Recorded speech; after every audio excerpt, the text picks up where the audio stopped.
I'm Julie Ross. And I'm Gregory Abbey. And you're listening to the Parenting Horizons podcast. Through conversations covering a range of different topics, challenges, and roadblocks, we hope to give you a few tools that might help make parenting just a little bit easier. Look, nobody's perfect, and parenting is challenging, to say the least. With a few skills under our belts, though, we might just be able to be good enough parents and enjoy the journey and our children a little bit more in the process. Okay. You ready to go? I'm ready to go. Okay, let's do this. So welcome to the Parenting Horizons podcast, our very first episode. So I think usually we're going to get right into the topic, which today is parenting during a pandemic. But given that this is our first ever episode, I think we need to give a little bit of context about how we got here, how we know each other. So I think my wife and I met you probably, it might even be 10 years ago. Yeah, that sounds about right. And we took one of your introductory courses, which I think was practical parenting for the 21st century. Right. So that was, how would you describe that? That's a 6-week course that sort of is an introduction to some of your tools. Right. It is. It's really aimed at parents whose children are toddlers through 4th or 5th grade. Okay. So, because there's a very different style of parenting that parents need to grow into and adopt once their kids become tweens and teens. So, right. So you shift and you have How to Hug a Porcupine, I believe, is the... Correct. Which is sort of apropos and perfect. And just to be clear, I think our goal with the podcast is that this is going to be a podcast for a range of ages, right? So we're going to cover whether your child is 3 or 18.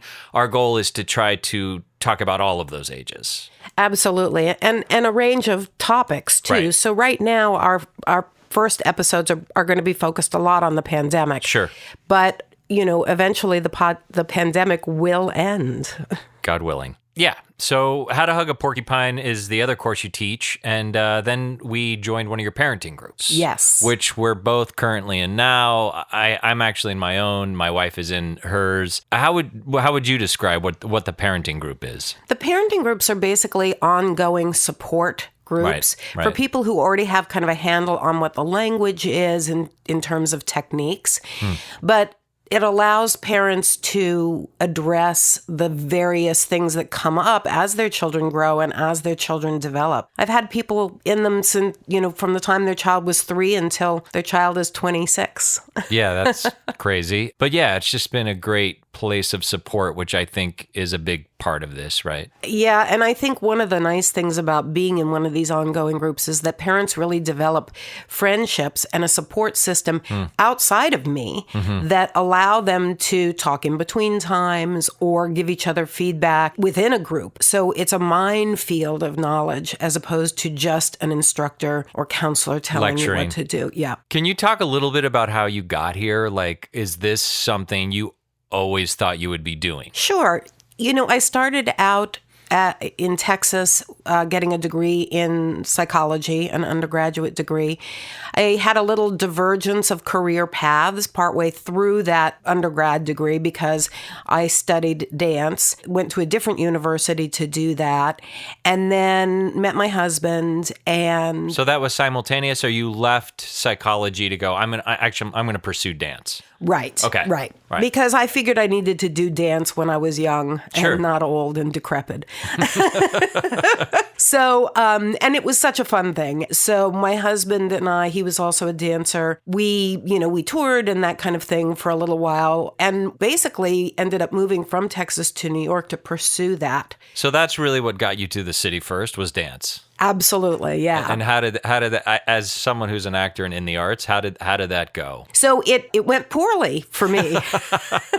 At first. I spent my early weeks here going, can we leave at the end of the week? Oh, yeah. You really didn't like it, huh? It was too much. It was too much. The auditioning really was too much. We also moved up here in midwinter, and we had no idea coming from Texas what winter was really all about. Right. In Texas, it's 40 degrees and that's cold. So it was pretty miserable for a little while. And I soon discovered that I just didn't like auditioning. And so I went back to my first love, which was psychology. And it always had been psychology, the through line underneath the dancing. Right. So even when you were pursuing dance, that didn't leave. It was sort of always there and something you thought about. Oh, yeah.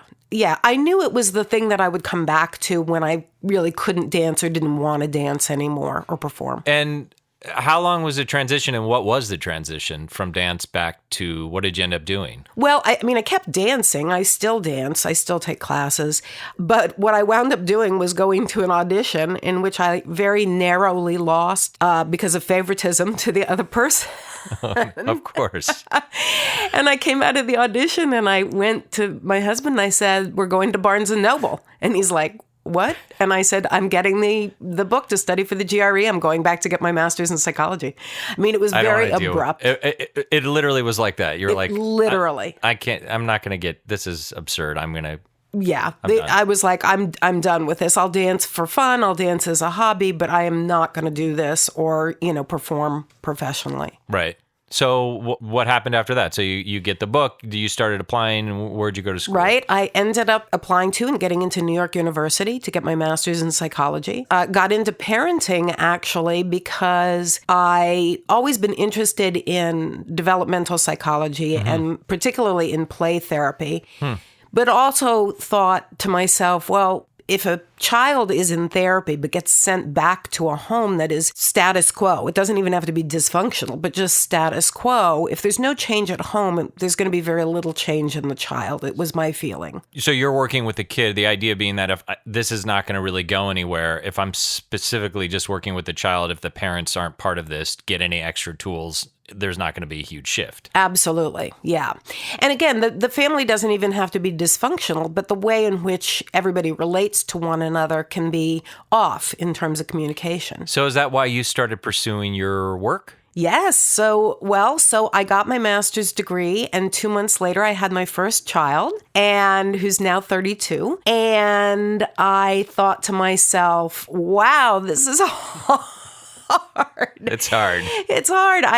With all not so much when she was a baby. When they're babies, you do all the necessary caretaking. But once they start moving around and cruising and talking back, I thought, wow, I don't even know.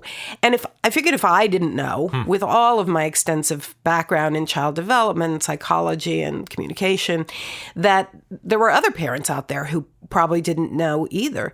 So I began to research, basically, good practices, good communication practices. And I drew from all over, both people who were parent educators themselves, tried and true psychologists.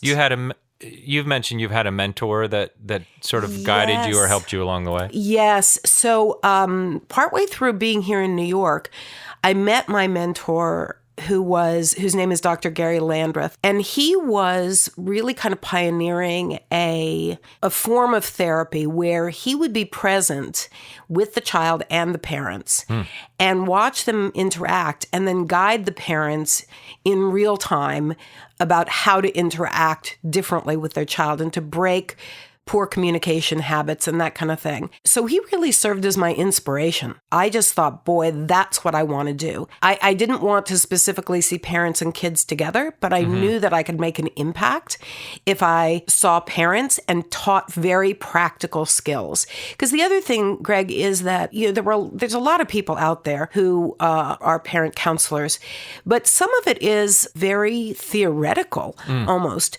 Saying, now don't allow your child to have more than an hour of screen time a day. But the parents left stuck going, well, okay, what do you mean don't allow? How do I do that? So that's what you started to explore through the parenting groups, through the workshops, I know you've written a few books about it. Yeah.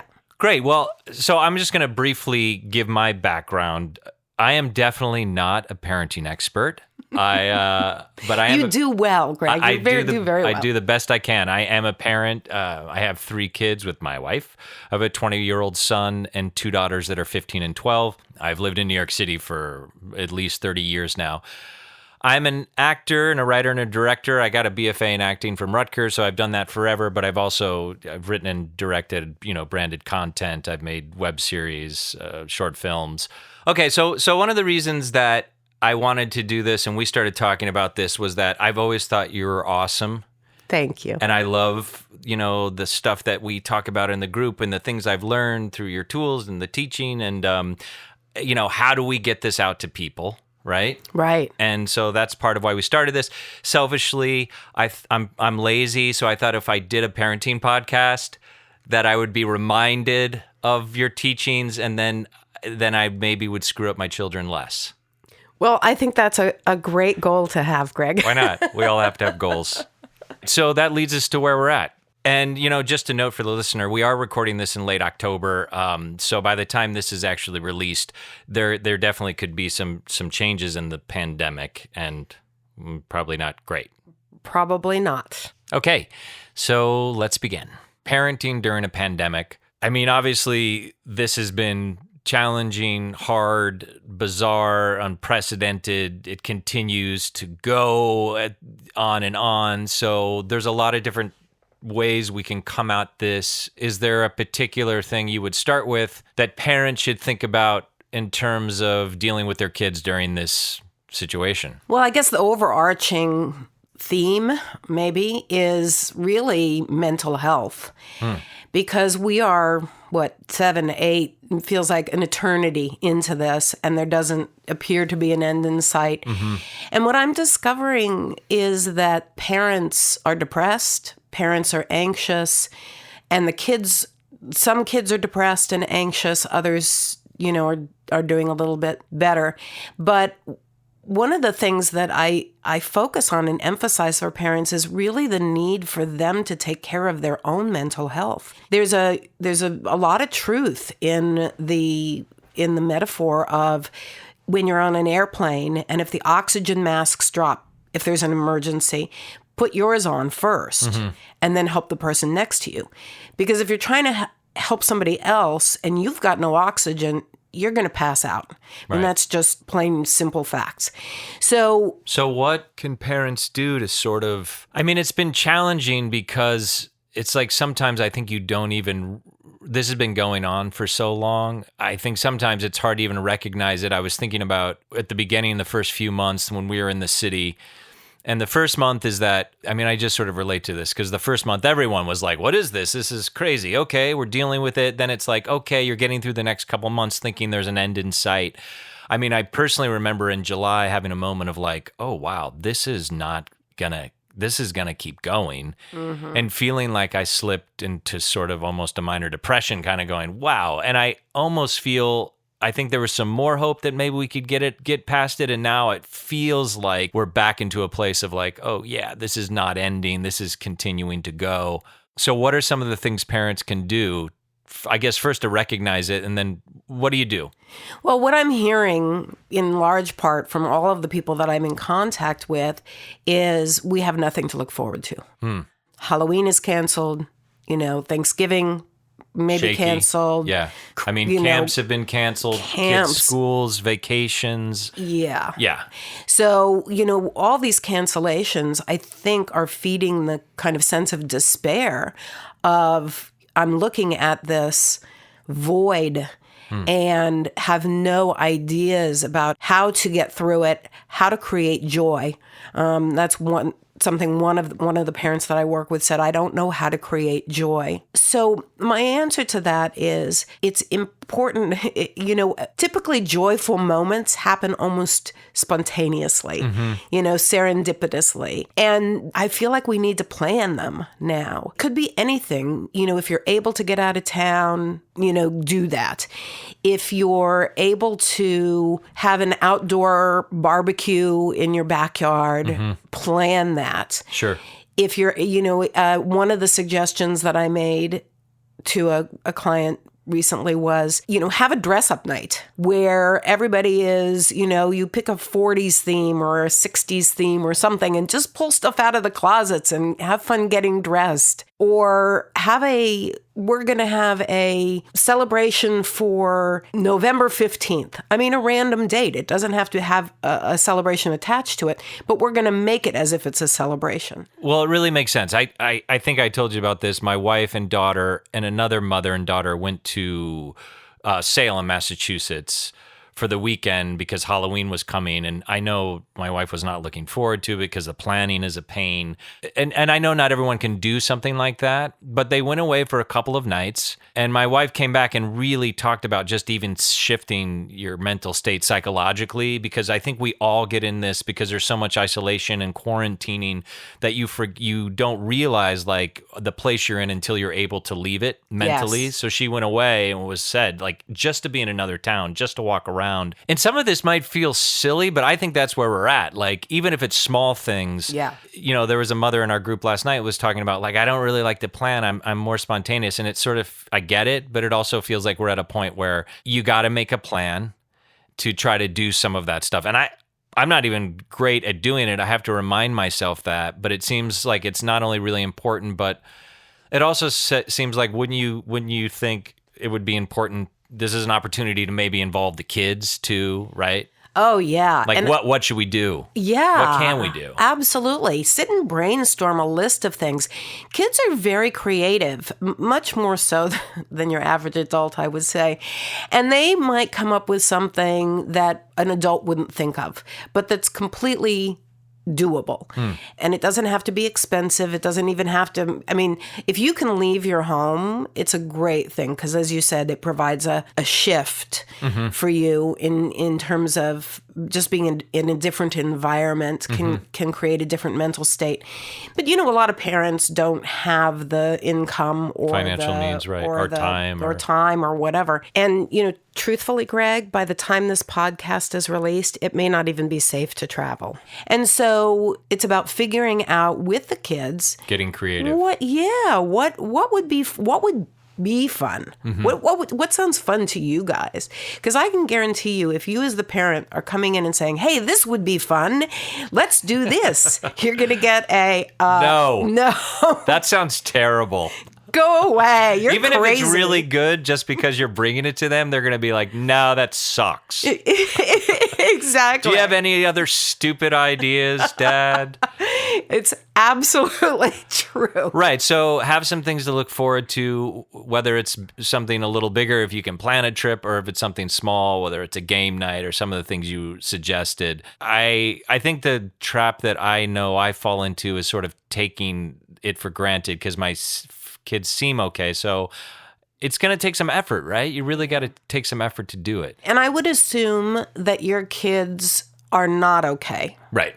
Because that is more motivating than thinking, oh, they're fine. I can ignore them. Yes, they've been in their room for the past, 4 days and I haven't seen them, but they're fine. They seem okay if they're presenting kind of like they're not weeping in the corner or sleeping all day. The idea is that I've struggled with this because I do feel like my 2 daughters are home now, mostly school from home, and seem okay, and I almost have to remind myself to do a check-in, right? I mean, is that... Yeah, it's like a little bit like hope for the best, but expect the worst.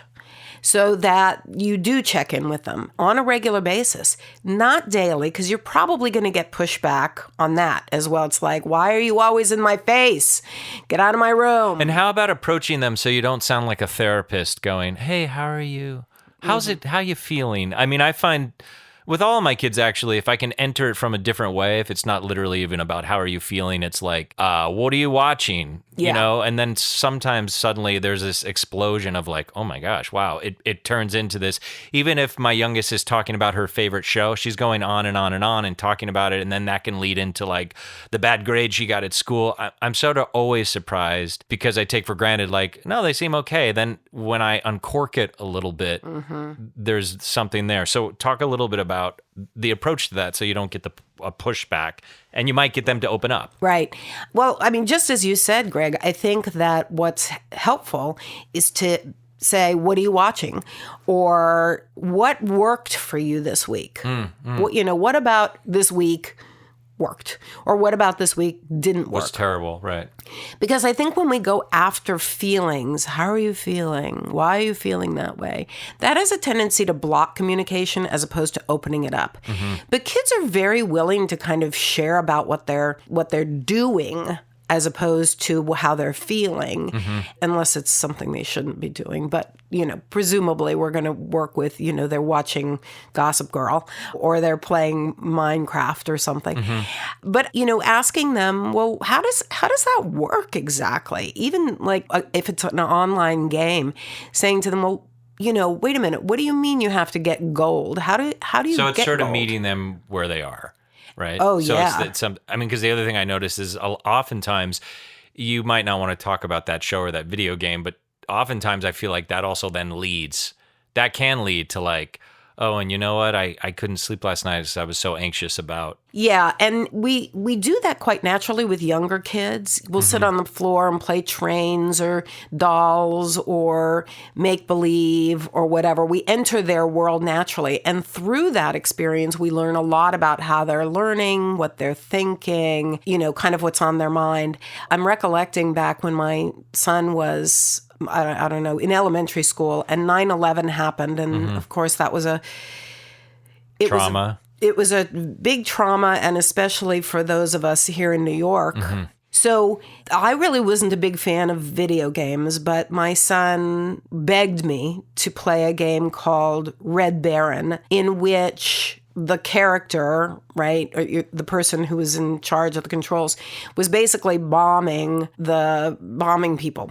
And there were so many objections that I had to this, but I thought to myself, just shut up for a minute and listen, because my son, who, just so that the listener knows, uses they, them pronouns. They were having a dialogue almost with themselves.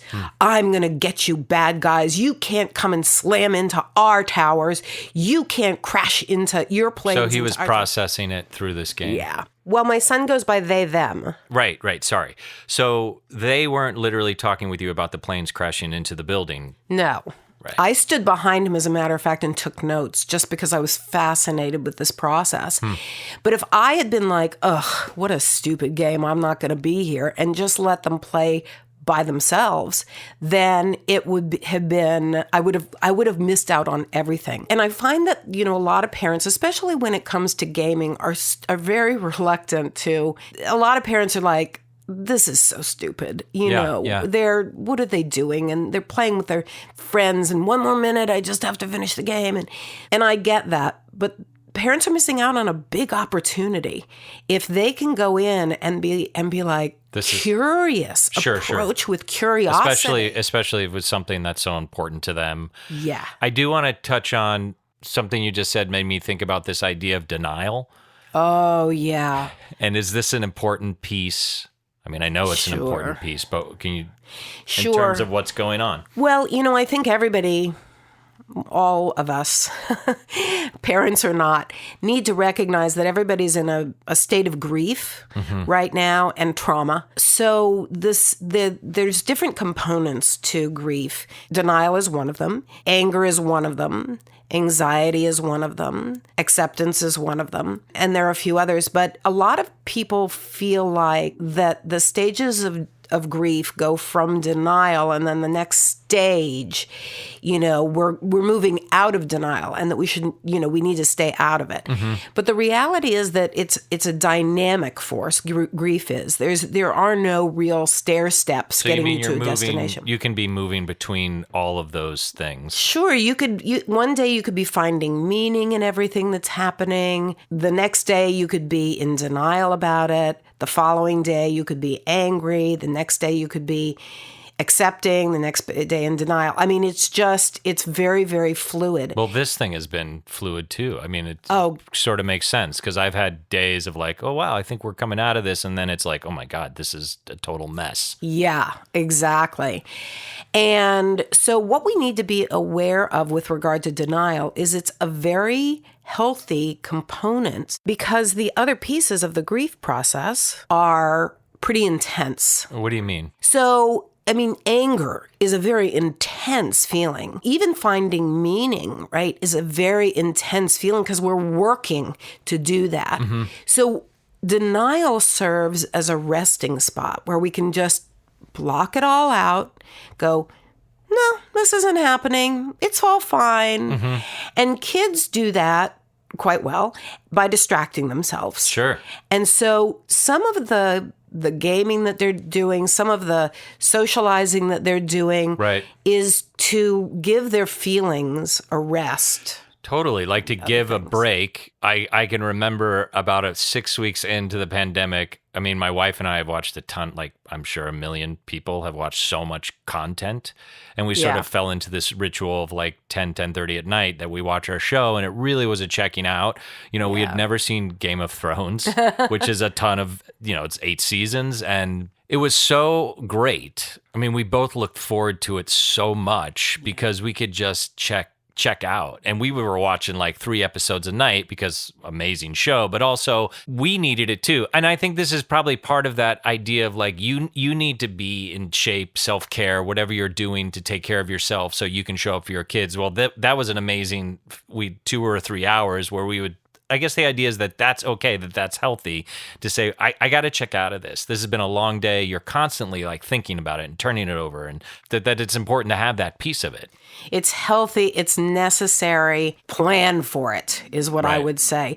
One of the kind of going back to this idea of planning and some people being better planners than others, one of the issues and important factors that is involved with taking care of yourself is if you're not taking care of yourself, you can't plan. Even if you're a good planner, it goes out the window. So if you're finding it difficult to make a plan for whatever, you're watching Game of Thrones at night or doing something fun together as a family, go back to how much oxygen do I have and how can I replenish that tank so that I can wrap my head around the future and not just sink into, a functional depression. So making really conscious steps, right? So, it can be planning about like, how are we going to create some joy with the family? That's a kind of planning, but you're saying that planning self-care and like really thinking about it, like, okay, I'm struggling. And what do I need to do? Whether it's, exercise, my special cup of coffee in the morning, taking yourself for a walk. Is that the idea? Yeah. And everybody has their own self-care Rituals, their favorites. And so you want to make sure that you hearken back to what you did pre-pandemic. So some of those self-care things that you did pre-pandemic may not be possible. So, for example, 2 of my main self-care pieces pre-pandemic were taking pottery class and taking a dance class. And those shut down, gone. right?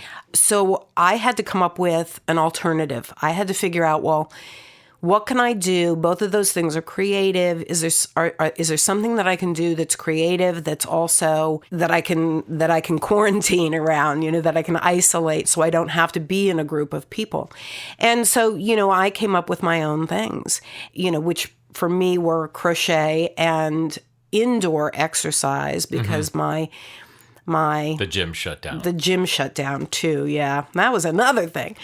And so it's sort of never ending, this 2020. I'm like, bring it on, whatever. Murder hornets. Okay, you got it. Yeah, why not? Of course. I mean, I laugh, but some of the time I'm crying. Yeah. And I think that's true of everybody. But yeah, so sometimes you have to reach a little bit for what might feel good. I also know, one of my folks that I work with, she said that her big self-care routine prior to the pandemic was reading a book. But she found herself incapable of doing I think that. a lot of people are struggling with concentrating. Yeah. Concentrating, right? Yeah. So think of something that you could do that's mindless. I mean, again, crochet for me, it's pretty mindless. You're just, Yeah, right. But it's not everybody's thing. So you have to think, well, what could I do that will get me out of my head about this for a little while? Could you talk a little bit more about grief? I feel like one of the things you said, maybe in the parenting group, that I think we forget about what grief is for the kids. And I feel like the idea you were saying was like sort of honoring whatever your grief is. So it could be for an adult, like you lost your job, you can't do a trip. But for a kid, it can be, I can't go across the street and get that ice cream sandwich, especially at the beginning when things were locked down. I know things are a little bit more So you sort of recognize, and I guess, I don't know, is it that you honor that where they're at? The idea that everyone's grief is important. Everybody's grief is important and everybody's grief is different. Because as a parent, you may be in, finding meaning. And your kid may be in anticipatory anxiety, right? And so you come in and you're like, you know what? This is actually good. We're spending so much time together as a family. And your kid is going to freak out on you, right? Because we're not truly listening to another person when we're involved in our own thoughts about where we are in this process. So and it's tricky, Greg. This is not an easy thing to do by any means. Yeah, there's no specific steps you follow and it makes sense. Right. I think as parents, we have the responsibility of being the grown-ups in the room and being child-focused or attuned to our child, no matter what age they are. I think that's just our responsibility, that when we had children, whether we knew it or not, that was the thing that we signed on for. So because the grief process, everybody can be in a different stage at a different time, I feel like we need to be approaching with empathy. Can you expand on that a little bit when you say that? Sure. It's one of my favorite things. Right. Approaching with empathy really involves what you were talking about at the beginning of today's podcast, which is that we need to listen to another person. So most of us think we know what that means, what listening means. But I think we get it wrong quite a bit. So I talk about listening with heart. And it comes from my creating that expression, comes from the book The Little Prince, in which the fox says, "It is only with the heart that one can see rightly. What is essential is invisible to the eye." So drawing from that and drawing from the work of Stephen Covey, who said that listening is the most important interpersonal skill that a person can develop. He said that listening means seeking first to understand, then to be understood. So remarkably, parents start out incredibly well in this. You mean when the kids are young? When the kids are babies. Until they have a point of view. Yeah. And once the kid has the point of view, it's like the parent's like, oh, wait, you have a point of view? Okay, so now I got a lot to tell you, and you got to digest all of these rules that I'm going to come up with. But we start out well listening. We're always watching and trying to ascertain what a baby needs because they don't have words to tell us. And we lose that as kids get older. And yet approaching with empathy means getting back into that space where we can look at not just our children, but our partners, our spouses. Well, this seems like, this is for everything, right? Every dynamic. And it's harder now than ever. I feel like it's pretty bad across society and really bad. Yeah. Yeah. Yeah. And it's hard, I think, because everyone gets geared up with their point of view. I mean, you talk about this all the time. So this is a universal thing, no matter whether we're doing a podcast about food and drugs or weight and discipline, that you talk about this idea all the time, which I think is great. Not always easy to put into practice because of my own experience with my own kids, if I'm able to do it. Because anytime you come with guns a-blazing or I'm going to tell you how it is, it just never goes well, right? Because they're gonna armor up. Right. And so it seems like that Stephen Covey quote is great because the idea is that if you can start there, if you can sort of hold on to that or keep that anger a little bit at bay or whatever it is and kind of go, well, how do you feel? Well, how do you see it? So, I mean, I don't ever always do this perfect, but when I can say, let them have a voice, I guess, right? Because if they feel heard, I mean, this is true of anyone. If anyone feels heard, it's like they're going to soften. They're not going to be as defensive. Is that part of what you're talking about? Yeah. And I'm remembering an article by Brenda Euland called Tell Me More. She wrote for the Utne Reader many years ago, and it wasn't specifically about parenting, but I found it really heartening. I've held it close in my own parenting and in my own relationships, because what she said was that listening is a magnetic and creative force. And that the people that listen to us are the ones that we're drawn toward, as if to just sit in their radius would do us good. She describes the process of listening, as a magnetic current between two people within which ideas begin to come to life and to grow and to flourish. And this next piece really, really hit home with me. She said, listening is a process that recreates both the listener and the speaker. What do you mean? What does that mean when you say it recreates them? Here's what I took it to mean all those years ago and what I still hold to. It's a redemptive process. I have made so many mistakes in parenting in the 32 years that I've been doing it. But if I make a mistake that hurts my son or that hurts my daughter, I can redeem that mistake and recreate both of us and our relationship simply by going back to this premise of listening, seeking to understand them before making myself understood. So if you don't get it right the first time, you have an opportunity, because we all get geared up when you're mad about whatever it is, the dishes that aren't clean, the TV that was left on, the whatever. Yeah. And so sometimes you come in guns a-blazing, and so do they, and it ultimately you really don't seem to get too far. No, you really don't. And again, how wonderful to think about something that can recreate, can patch up, can can heal wounds that have been created. Because in any relationship, we are going to hurt the other person. Hopefully it's not continuously, because we try to learn from our mistakes and move on. But in any relationship, misunderstandings occur, mistakes occur. So there's going to be a wound there. Listening really gives us the opportunity to heal that from the inside out, not just put a Band-Aid on it, not just say, okay, we're over it, we're not going to talk about it anymore, but really in that empathy, in that I get where you're coming from. I don't have to agree, but I can get where you're coming from. There's where real healing occurs, and there's where relationships get strengthened. We can obviously use that in any kind of parenting moment, and it's really specific to the pandemic. But listening to you talk, would you say this is like an Uber idea to keep in mind as a parent? This is the main idea to keep in mind, right? Not as a parent, but as a person. A person in the world.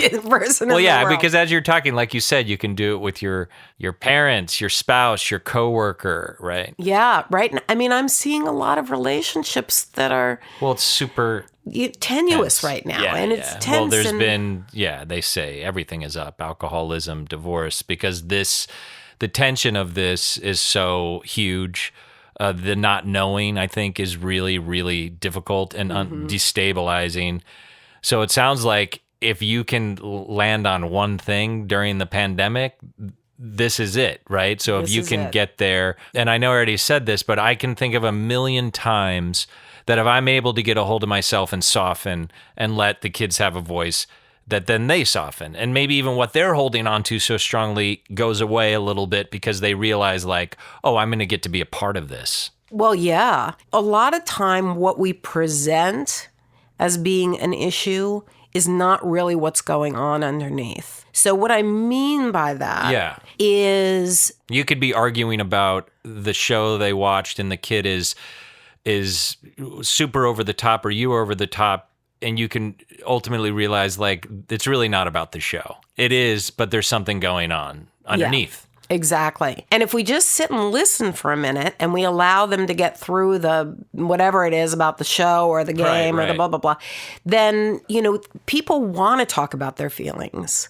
People want to, it feels good to, if we're not blocked, if we're not being told we shouldn't feel those feelings or that those feelings are not valid in some way, if we're not being told that, it's cathartic to talk about, feelings that that the person may not even be aware of until they talk about them, and or feelings that are under the surface about the pandemic as opposed to the science test, But the science test, that the other thing is with kids, a kid saying, Mommy, Daddy, Mom, Dad, I need your help on this. I need your help on this science test. It may not be about the science test. It may be just about needing to be with the parent the for attention. that particular point in time. Thanks for listening to the Parenting Horizons podcast. Tune in next time when Julie and I continue our discussion around parenting during a pandemic, when we'll be covering electronics more specifically, as well as how to navigate your children visiting with friends and other families during COVID-19. If you enjoyed today's episode, please share with your family and friends. And if you'd like to learn more about Julie's work, join one of our parenting groups, or see about individual counseling, please visit parentinghorizons.com, or you can email Julie at julie.ross@parentinghorizons.com. See you next time.